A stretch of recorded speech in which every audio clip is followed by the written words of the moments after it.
All right. Happy Monday, everybody. Welcome to our One Big Beautiful Bill highlights. The focus of today's webinar is going to be what high income parents and homeowners need to know. But I've got a lot of information about the bill in general, or the law in general, and what's to come and what's to change. And I'm going to walk you through some real life, real examples based on some real client situations. So let's go ahead and get started. Thanks for joining. So just high level, what I want to chat through today is standard deductions versus itemized deductions. That's going to be a huge part of our conversation. Everybody takes a deduction when they file their taxes. So this is going to be super relevant to every single person on this call. But then there's going to be some details that are relevant for different types of people based on your situation. So I'm going to walk you through a few examples and what your taxes might have looked like prior and what they're going to look like moving forward so that you can take some of this information and plan accordingly because things are going to be changing for a lot of you. There's also a lot of changes coming that will take effect next year. So I'm going to walk you through some of those so that we can start to think ahead. But today's focus is really going to be on what is going to actually affect your 2025 taxes because there are quite a few changes that will affect this year. And then we will do more webinars later to explain everything that's to come, but I'll give you a little preview so you can start thinking ahead.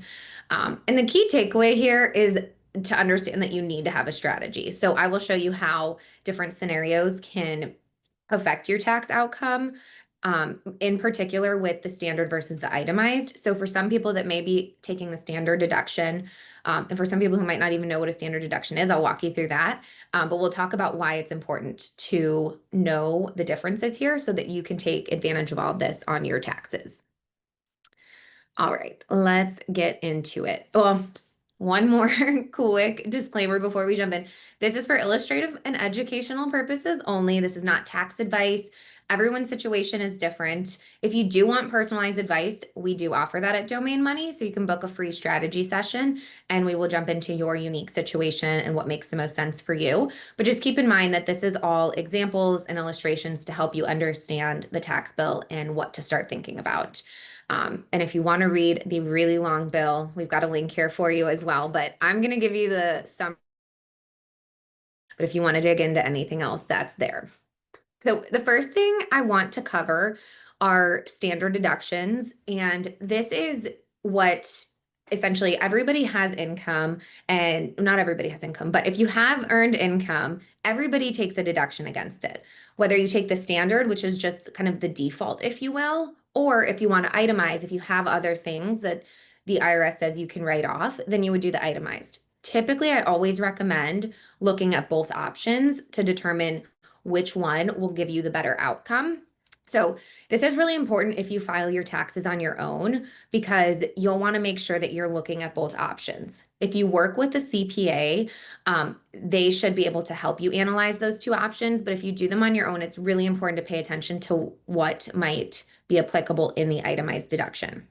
But let's just start high level. So in 2017, the Tax Cuts and Jobs Act was put in place, and that is what a lot of our current tax code is based off of. And that was set to sunset next year. So this year, things were going to kind of be similar to what you saw last year. And then next year, they were going to drastically change. The One Big Beautiful Bill made several pieces of the Tax Cuts and Job Act permanent. So some of the things that you're used to will be here to stay, but then it also added in some other things that will or just give you more opportunities to maybe lessen your tax liability. Before we get into the specific differences, I did want to just chat on what the difference between a deduction and a credit is. So things that you can deduct from your income essentially says this portion of my income is not going to be taxed. So if I make $100,000 and I deduct $20,000, then I'm going to pay taxes on $80,000, right? A credit is actually a dollar for dollar offset on the taxes you owe. So if you owe $5,000 in taxes and you have a tax credit for $4,000, then you only owe $1,000. So a credit is much more powerful and will put much more money back in your pocket. So just to give you a quick example, if you have a deduction for $4,000, you'll save somewhere between $900 and $1,500 on your taxes that year. But a $4,000 credit is actually $4,000 in savings. So, almost four times what the savings might be. So I just want to make sure that we all understand that, because when you're thinking of different things that might be applicable to you, it's important to understand how valuable the credits are and how a deduction works and how it could benefit you too. All right, moving right along. Let's get into our first client example. So this is going to be just very straightforward. We've got Zara and Kai. They're married filing jointly. They make $200,000 combined, and they're taking the standard deduction. So to kind of set the stage, this is just for federal tax purposes. So we're not talking state just yet. Under this gray column here is essentially what their taxes would have looked like this year if there were no changes to the tax code. So they took the standard deduction and they did it depending on each scenario. I ran it for with kids, without kids, with more kids, just to give you a flavor of how this affects your tax situation and how it might change based on your personal family situation. But essentially, the Tax Cuts and Jobs Act, when it was going to sunset, it was going to revert back to the old standard deductions and personal exemptions that we used to have. So for a couple making 200K, you could have expected to pay about 27,000 in taxes this year. And then next year, that would have jumped up to 32,000 if everything else stayed status quo. Under what has now changed, under the new OBB, the federal tax liability is actually going to be less than it would have been this year. And this is because they have essentially raised the standard deduction and increased it and made it permanent. So you get to deduct a little bit more of your income every year rather than it falling backwards. So I think this is really important to understand. This is an extension and a bit of an enhancement of savings that you're already used to. So if we look at just the Tax Cuts and Jobs sunset for 26 versus the new, there's a range here, a savings of $6,000 to almost $10,000. So this really does put a lot of money back in your pocket, but it's not necessarily tangible that you would have seen because you are used to paying lower taxes now. So you were about to have to pay a lot more in taxes next year, but they basically extended and made a lot of this permanent so that you can not only take advantage of what you were kind of used to, but actually in all three of these scenarios that I ran, you end up a little bit ahead with the new tax laws. So again, the takeaway here is just that it's an extension and an enhancement of what you're used to. But I do think it's so important to understand your personal situation here because it does look different for everybody and you don't want to be hit with a tax surprise. This is one of a little plug for working with a financial planner. Taxes can get very complicated, but certified financial planners can help you run these projections so you know exactly what your personal tax liability is estimated to be. It may not be exactly what you end up owing, but you can have a very good idea of what ballpark you should generally be in so that you don't get hit with a surprise in April. All right. So I guess before I move on, are there any questions on standard deductions versus before I jump into itemized deductions? It's just kind of the default. I think, there's not too much to dig into because it is just, this is what you're essentially allowed to take. Josh, do we have any questions in the queue or are we good? Okay, perfect. We will get into itemized deductions then. So if you have certain other instances or certain other expenses, you can opt to take an itemized deduction rather than just taking the default that you are opted into. So some popular itemized deductions that you might be familiar with, and if you're not, there's definitely a few more that go into it, but these are the most common that definitely affect the most people. Is medical expenses over a certain amount, charitable donations, mortgage interest, and then income taxes that you pay to the state or to your city, and then property taxes that you pay on your house. So if all of these add up to more than what the standard deduction is, then you can opt to take the itemized, and that way you have less income that is subject to the income taxes at the federal level. Now, one thing I want to talk about is the SALT taxes, because this is a huge focus of the new tax laws. There are changes to a few other aspects of it, but the biggest change is related to SALT taxes. And SALT essentially it just stands for state and local taxes. So it includes both of those two items I mentioned, your income taxes that you pay and your property taxes at the state and local level. So historically, you were only allowed to deduct $10,000 of income and property taxes combined on your itemized deduction every year. So a lot of people ended up opting to take the standard higher than what they would do if they were capped at that 10,000. Now, under the new law, that $10,000 cap jumps up to 40,000. So there is an opportunity here to deduct a lot more of these other expenses that you maybe weren't allowed to deduct in the past. So I'm going to walk you through a client example too to give you some context here of what this looks like and how it might be different. But this is really important for people who live in a high income tax state or people who own their home. Those are really that we want to definitely make sure we're looking at your itemized deductions for this year. Even if you didn't itemize last year, it might make sense to this year. So this is a really important tax planning opportunity that you don't want to miss when you go to file your taxes. One quick note, it does start to phase out if your combined income is over $500,000 married filing jointly, and it'll eventually work its way back down to that $10,000 cap. But if you're under $500,000, then you can go all the way up to the $40,000 cap. Okay, let's get into another client example. So to set the tone, we've got Iris and Jasper. They are married filing jointly as well. They're making about $328,000. They live in Minnesota. They recently bought a $675,000 house, and they've got a mortgage at 6.625% with a $460,000 balance. So hopefully this kind of sheds some light into the type of person that this deduction increase might impact the most. Start with just exactly what's included in their itemized deduction. So right now they're paying state income taxes of about $17,500 over the course of 1 year. Under the old tax code, it's the same as it is under the new tax code. This is not affecting their state income taxes right now. The property taxes they pay on that home they own end up being about $9,000 for the whole year. So that's the property tax you pay. It's usually baked into your mortgage, but essentially the property taxes they pay to their city or their county are 9 grand. So their total state and local taxes, or also referred to very often as SALT taxes, is just over $26,000 a year. So again, no changes across the board. This is just strictly what their expenses are in taxes for these various items. Under the former tax code, they were only allowed to deduct $10,000 of that $26,500 that they had spent on all those taxes. Under the new tax code, they're capped at $40,000, so they can actually they can't take the full 40 because they didn't pay 40 in SALT taxes, but they can take the full $26,500 that they did pay in state and local taxes. So they have a deduction increase of $16,500. So if we go back a couple slides and think about what is a deduction, that just means that over $16,000 of their income now will not be taxed. So it's not a tax credit of $16,000, but there is a big chunk of their income that now will visit this. Okay.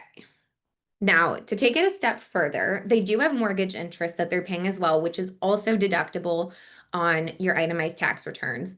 And so they're paying about $25,000 in mortgage interest this year because their mortgage is new. You pay a lot more interest on a mortgage each month than you do in principal when that mortgage is new. I could talk for hours on that, so we'll save that topic for another day. But essentially, the mortgage interest that they're paying to the bank is also deductible. So this is important because it's significantly increasing their total deduction that they can take as well. But it's the same in either situation.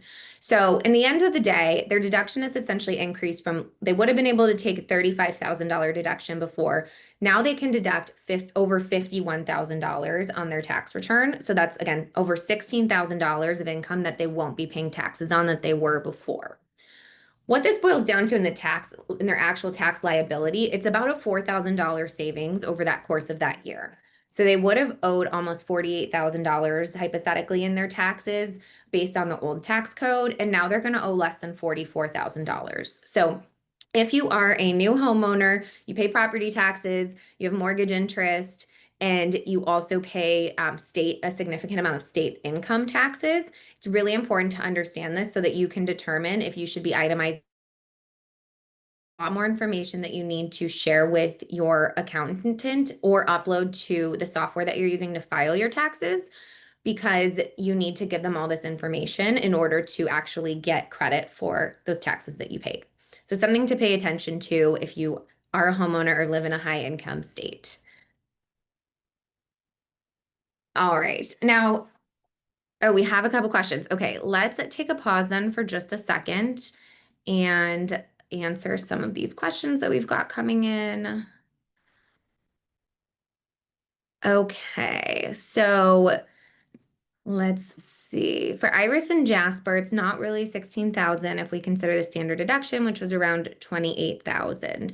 So there is a difference between the standard and the itemized deduction, right? You take one or the other. So if we look at, let me go back to my example here so I can explain this a little bit. Let's go back to Okay, so for Iris and Jasper, so that is a good question, but if you see here, the total deduction under the former tax code, they were going to be able to take $35,000, which is more than what the standard deduction was at about $30,000. So either way, they would have been itemizing. So it is still a 16,000 increase. If we wanted to compare this to the standard deduction of 30,000, then actually they would be deducting about 21,000 more under the current code versus the old standard deduction. So it is still a significant increase from that. But that question may have come in before we were talking about the mortgage interest. So that's kind of the differentiator there. Let me see what else we've got in the queue. Okay, so what is the standard deduction going to be? So moving forward, for this year, it's going to be 31,500 if you're married filing jointly. It's essentially half of that if you're single. I can follow up with a resource for all of the brackets and the deductions for this year so that you can get a better feel. But this is really, if you are having questions about which one's right, this would be a great time to work with a financial planner who can help you with these projections. And maybe it's time to work with a CPA as well, or someone who can help you file your taxes if you fall into one of these buckets to make sure that you get it right and can actually capture these tax savings. Okay, let's get back into our slide deck. Okay, so moving on, we're going to take that same scenario, but I'm going to give you a different client example to show you that it's not the same for everybody. So now we've got Ren and River. They're married filing jointly. They make a little bit more dollars. They live in my home state, Ohio. They bought a house a few years ago, so they do own their own house. It's about 500K. And they have a mortgage with a significantly lower interest rate than our last clients. So their interest rate is sub 3, which is not uncommon if you bought your house, 5 or 6 years ago, or even, 3 or 4 years ago, maybe. And so let's take a look at how their tax situation compares and how much they're going to potentially save under the same exact scenario. So state income taxes in Ohio are less than they were in Minnesota for comparison. So they're only paying about $11,000 in state income taxes. And their property taxes are also significantly lower. So they're paying about $1,500 a month, or I'm sorry, a year. So $1,500 in total. So their SALT taxes are only about 12,000, a little over 12,000. So under the old code, they would have been capped at 10. So under the new code, great. They get to take an extra $2,400 of deductions this year. So it's up a little bit. But then if we look at, again, adding on the mortgage interest, because their rate is so much lower, they pay a lot less in mortgage interest. So their itemized deduction under the old code was about 18,000, and under the new code, it's about 20,000. This is a perfect example that both of those numbers are less than the standard deduction, which used to be 30 and is now 31,500 for this year. So their tax liability this year will be slightly less under the new code will be slightly less just because the standard deduction was increased slightly, but they're not itemizing. It doesn't make sense. So even though they own a home and they pay state income taxes, this is a great example of how everyone's situation is different. And it's really important to understand all these differences because you might not know whether or not this client, for example, has not been itemizing their taxes over the years, but they don't necessarily need to, so they don't need to get into all of that. But the first client, they were taking the standard deduction before, and now they're going to get a lot more benefit if they do provide all of this extra information and do the itemized deduction instead. So again, just a great example of why it's so important to understand your unique situation and work to understand how these changes will actually affect you. It's not enough to just know the tax code or know what's changed. You need to understand the strategy behind it and how it affects your unique situation. Okay, so I'll pause there for just a second and see if there were any other questions because I do want to move on kind of from standard versus itemized deductions and touch on a few other topics that are timely and relevant and more to come in the new tax code changes. So let me just take a quick check on the questions and see if we've got anything new coming in.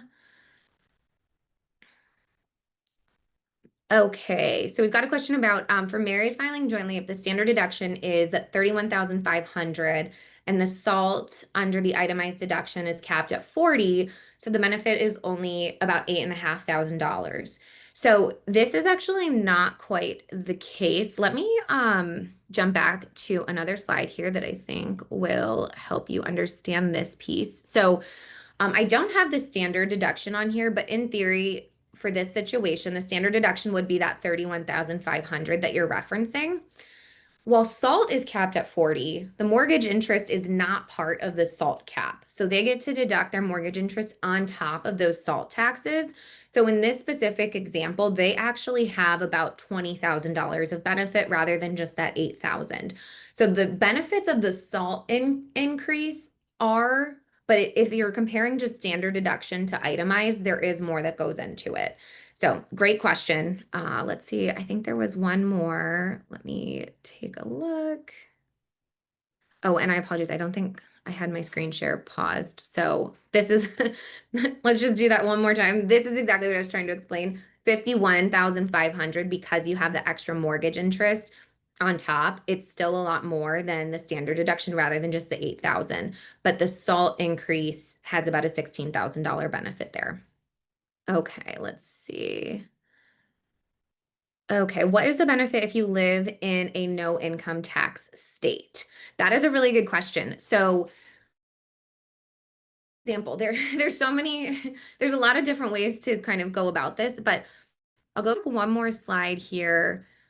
Property taxes. So Texas is a great example. Texas does not have income tax on the at the state level, so you're not going to pay Texas state income tax, but you do have property taxes. And actually, property taxes in Texas tend to be higher than in other states. So this SALT benefit is a combination of your income taxes and your property taxes. So if you own a home and you pay property taxes in a no income tax state, then this could still benefit you. But if you don't own a home and you don't have an income tax in your state, then that you may end up taking the standard deduction and be better off that way. But that's absolutely something that we can do an analysis for and help you figure out. I will say with one caveat too, though, because charitable deductions are also a part of your itemized deductions, that if you're charitably inclined, there may still be reasons to take the itemized deduction. So this is really focusing on the SALT taxes because that's the biggest change that will affect a lot of people in the new tax law. But there's still much more that goes into an itemized deduction than just state income taxes. Okay, let's keep moving along. I want to touch on the new accounts that have been established, and this will be for 2026. And I will take more questions at the end, so please keep them coming in. But one of the big changes that affects how we think about our strategy and financial plan establishment of a new type of an account. So there's no shortage of types of accounts that you can invest in. A couple of the more popular ones, right? A 401k plan or a 403b plan at work, or an IRA or a Roth IRA or a regular brokerage account. There's lots of options out there. And part of financial planning is figuring out which is going to be the best strategy for you and what type of accounts your money should be in. And there really is no one size fits all when it comes to this because it really depends on what your unique goals are. Do we want to optimize tax savings today? Do we want to optimize tax savings in the future? Do we want a mix of both? And what time do you want to retire? If you plan to retire super early, you don't necessarily want all your money tied up in a retirement account, things like that.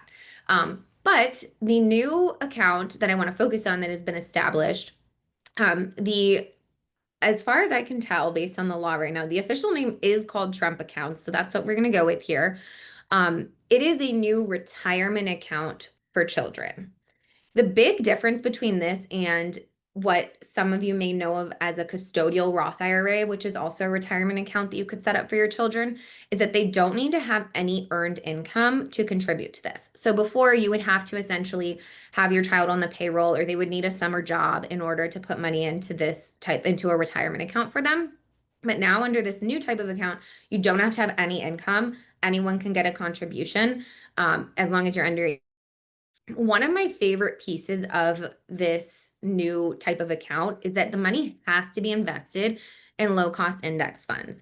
They have a maximum fee of $1 for every $1,000 that you have invested. And fees on funds can really eat into your return and your account growth over time. And sometimes they can be $100 on 1,000 invested. So it can really affect your long-term balance in this account. So I think it's really important. And I love that they have a cap on this so that it is a low cost index fund, and you will essentially be tracked. They're all meant to track a part of the stock market. And there's a $5,000 annual contribution limit. So you can't throw a bunch of money into this account. You can't put your whole salary into it for your kids, but you can put up to $5,000 a year. And one other really cool feature is that employers can actually make contributions to these accounts for you as well. So just like an employer does a match into your 401k plan, employers can add money into this account for your children. And so this is something I'm a huge fan of, looking at your entire benefits package when you're changing jobs, or if you're looking to potentially change jobs, because there are a lot of unique ways that you can get extra dollars, whether it's from a 401k match or contribution like this, or type of health insurance that they provide, things like that. So it's very important. And this could be a cool negotiating tactic when you're looking at your next job too, to see if you can get some extra dollars that wouldn't be compensation or taxable to children. An important thing to notice is that there is unlimited access in these accounts at 18 if it's for higher education. However, you will have to pay taxes on it. So there's no penalty, but you have to pay taxes on the growth at that point. So I do want to note that a 529 plan might still be the elite college savings vehicle, but I also want everyone to remember that what's most important is what your goals are and what you're trying to save for, and what kind of flexibility we want, or how firm your specific goals are. And then we can figure out what type of an account is going to make the most sense. Another caveat to these accounts is your children could also access $10,000 at 18 for their first time home purchase.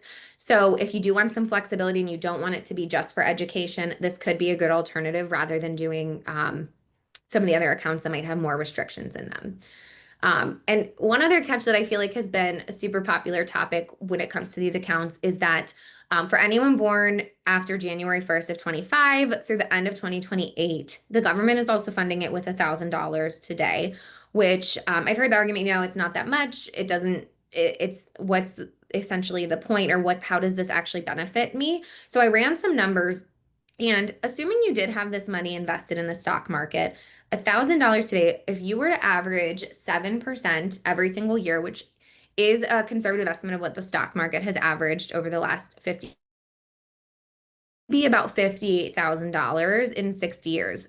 So by the time, if you had a baby this year, by the time they're 60, that $1,000 could grow to almost $60,000 if it wasn't touched. And we do want to account for inflation though. So $60,000 will not feel like $60,000 60 years from now, but it will feel like $10,000. And that is a very nice vacation, if you ask me. So celebrating your retirement with an awesome vacation that did not cost you a dime, I'm all for it. So the government will be, in theory, automatically funding these accounts for children starting next year when they're available. But keep an eye out and make sure that you get that money for your kids, especially if you have kids that were born at this time period, and make sure that you get it invested so that it's not sitting in cash, because that's also a huge, important piece of the puzzle. So just a key takeaway here, there is, again, no one size fits all. This account might be beneficial for you, but there are so many other account types that you should really make sure you have a good understanding of your goals and which account type is going to be the best fit for you before you start putting extra money into it. Okay. Let's just cover a couple of other miscellaneous changes, because I want to put these on your radar as things that will be changing for 2026 if they apply to you, so that you know to stay in the loop and keep up with what is going to be changing. There is going to be a new deduction for overtime pay. So if you work a job and have overtime pay of $12,500 if you're single, or $25,000 jointly, you will get to deduct this and not pay taxes on that first chunk of your overtime pay. If you make $30,000 in overtime pay and you're married, you will still have to pay taxes on $5,000 of that. Very similar, but it works a little bit different in practice for tips. But there is up to $25,000 of tips that you won't have to pay taxes on as well. One of the big 529 plan changes is you were allowed to use $10,000 out of a 529 plan to cover K through 12. So if you had private school for your children and you wanted to tap into that to help pay for it, they've bumped this up to $20,000 a year. So it used to be 10, they basically doubled it. Now you can just tap into your 529 a little bit more if you need help paying for current education. Another new one to drive interest in purchasing cars assembled here in the US, there is going to be an interest deduction for car loan interest. Very similar to that mortgage interest deduction I was walking you through in the examples today, where if you paid interest on a mortgage, you could deduct it on your itemized deduction. This will be rolling out for car loans moving forward. So important to think about it when you're going to purchase a new car. If you are going to be financing it, look at your options, see which ones would qualify for this interest deduction if they're assembled in the US or not. But it's obviously a personal preference and how it's going to affect you. So again, no one size fits all. And then the last one and most timely is the clean vehicle credit is going to be eliminated effective September 30th of this. So if you are planning to or wanted to buy a new EV, now would be the time, and make sure that you get it done before that September 30th timeline. Or if you are considering it, definitely run the tax numbers and see if it would benefit you to buy it between now and then so that you can take advantage of that credit before it is phased out under the new law. All right. So we went through a lot. Before I turn it over for more Q&A, I just wanted to highlight our upcoming webinar sessions that we have for the rest of this year. September, we're going to be covering open enrollment and employer benefits, which is huge, timely before a lot of open enrollments start in September, October timeline. So this will be a great chance to make sure that you understand everything before you elect for your benefits for next year. In October, we're going to be covering tax loss harvesting. There's so much that goes into this. There's so many types of platforms that you can access it through. So it's really going to be like a tax harvesting 101 so that you can really understand the benefits of it and how to utilize it. And then in November, we're going to be going over budgeting for the holidays and how to utilize Monarch Money. All of our clients do get access to Monarch Money as one of the financial tools that we provide access to help you with your finances moving forward. So this will be great if you're already a client or if you are going to be a client. We'll make sure that you know how to get everything set up properly so that you can actually get the most out of the app. And then in December, we're going to be doing a year-end financial checkup. So making sure that you know what you need to kind of close the loop on for the end of the year and also what to think about going into a fresh year. Okay. All that being said, if you do want personal financial advice, like I said, this is all for illustrative educational purposes. At Domain Money, we are certified financial planners and we provide customized advice every day to our clients. So if you are looking for something more personal to your situation, I would urge you to book a free strategy session and see how we can help you. I am going to go ahead and check. It looks like we've got more questions coming in. So please send in any questions you have, and I'm just going to start running through some of these. Okay. Okay, first question about the Trump accounts is who will be the holder of these Trump accounts? Can I open it, say Vanguard? So this is something that they have not come out with the full details yet in the bill because it is going to be for 2026. So more to come on this, but we are expecting it to be kind of like a Roth IRA where you can pick where you want to open it up at. So more to come on that, and we will definitely keep you posted once we have the details on how that works. But there is still more to be finalized with that. And then at what age are children getting these? Is it for all newborns or is it only effective as of what date? So any child up until 18, you can open this account for any children up until their age 18.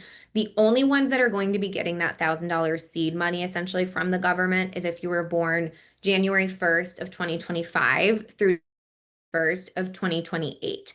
So anyone that is a minor, you can open this account for. But the requirement essentially is just based on getting an extra $1,000 to kickstart your account. That's where the age requirement comes in. Okay, let's see.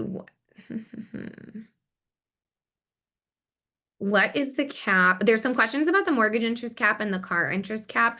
There's definitely a lot more details we could go into that. But there is mortgage interest caps if your home is valued over a certain dollar amount. I can follow up with you, Ravi, on some of those questions, and same for the car one, on how that all plays into each situation.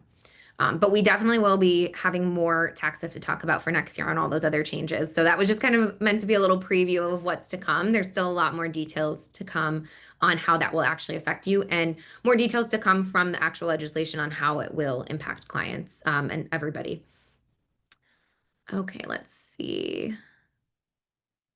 I think that was everything we've got so far. Any other questions, please send them my way. We'll hang on for a few more minutes and see if there's anything else.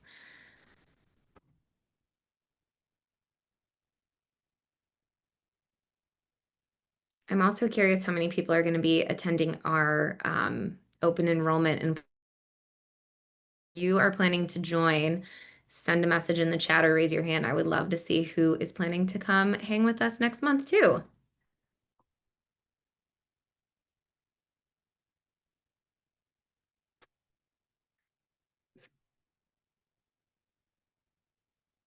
Okay, I think I got another question coming in.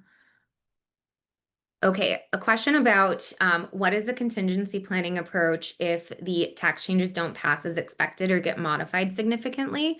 So the everything that we went through today, for changes that will affect 2025, that is already law. So that is passed. That is, there are still ways to interpret different laws differently and how they will affect people. But in general, the stuff that we went over, that is already a signed law. It was not proposed changes. This was actually in effect. As far as the 2026 ones, those are also already technically law. It is just about how everything will be interpreted and put into effect as well. So what I would say in this instance is it's very important to work with a tax professional and a certified financial planner who can help you map this out and understand it, especially in a year where there are different changes, in the tax code, because it is a much more drastic change compared to, let's say, 2024 to 2025. And then one other thing, I know we had promised and teased about a date on our webinar today. And so a little preview into what's to come at Domain Money.